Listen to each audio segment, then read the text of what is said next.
In this video, we will show you how to replace your brake light switch on this Chevy K1500. This will be located under your driver's side dash. Let's get into it.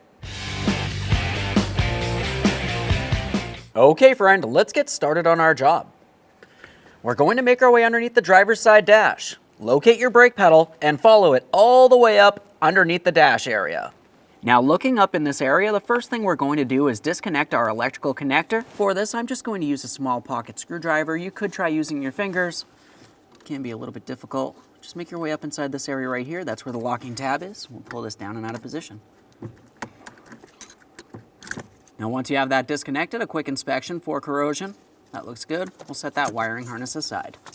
Now we're going to be looking up along the driver's side of this. If you can see where the electrical connector was, just above that there's going to be a metal locking tab that we have to dislodge.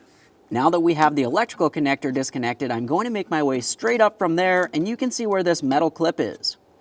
This metal clip is attached to a rod which is attached to the brake pedal itself. As you can tell, when I squish this in and out, it's also moving that brake switch. To dislodge this, I'm going to be using an angled pick. We'll come in just underneath this area, pull away on the locking tab, and now we can start pressing this up and out of position.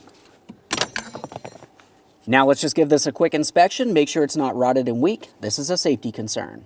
Now you can take hold of the brake light switch. We're going to give this a little wiggle and pull it out and away. If you need to, you can try prying it out of position using a small prying device. There we are, it's starting to move. Okay. So the brake light switch pops off of this rod, which goes over towards your brake booster, and it also makes its way off of the brake lever. There it is, friend. Continuing on, we're going to clean and inspect the mounting areas. It's important to make sure nothing's rotted and weak.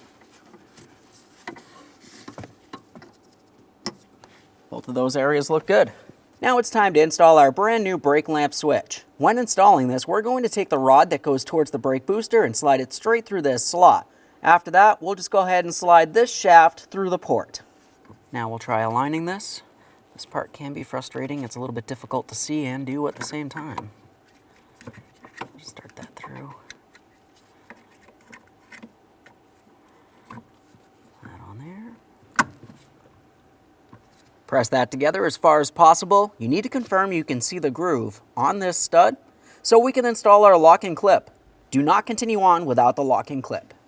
Now for the locking clip, let's make sure we have it in the proper orientation. It should look just like this.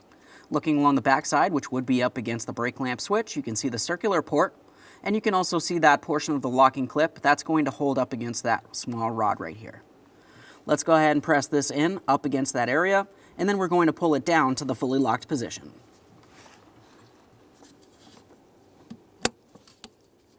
Listen for a click, give it a wiggle, and try to push it out of position. It should not fall off of there. This is extremely important. We'll continue on to our electrical connector. Just go ahead and line this up. We have the locking tab facing towards the driver's side of the vehicle. Press that in. Once you have it in, just go ahead and give it a tug, confirming it's properly secured in place. Okay friend, we finished our installation. The next thing you need to do is test the functionality. Let's go ahead and press on the brake pedal and confirm the brake lights work. Perfect. Thanks for watching. When only the best will do, demand TRQ. The only company that lets you view before you do. TRQ is committed to offering the highest quality aftermarket auto parts that are engineered for peace of mind. Thanks for using and viewing with TRQ.